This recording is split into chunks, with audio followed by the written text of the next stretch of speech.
আমাদের এই সমাজ দুই ভাগে বিভক্ত, তা আমরা সকলেই জানি। আজকাল সোশ্যাল মিডিয়া, নানা পত্রিকায় ধনী ব্যক্তিদের ঐশ্বর্য এলাহি জীবন দেখতে পাওয়া যায়।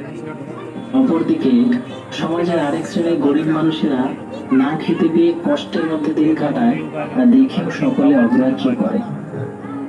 গরিবের শিশু ময়লা ছেঁড়া জামা পরে বিদ্যালয়ে যেতে ভয় পায়, আর বড় লোকের শিশু প্রতিদিন নতুন নতুন পোশাকে সেজে ওঠে।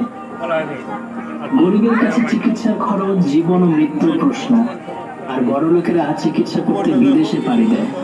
গরিবের ভাঙা ঘরে বৃষ্টির জল পড়ে, আর বড় লোকেরা এসি রুমে অতিরিক্ত শীতলতার জন্য তাপমাত্রা কমিয়ে রাখে।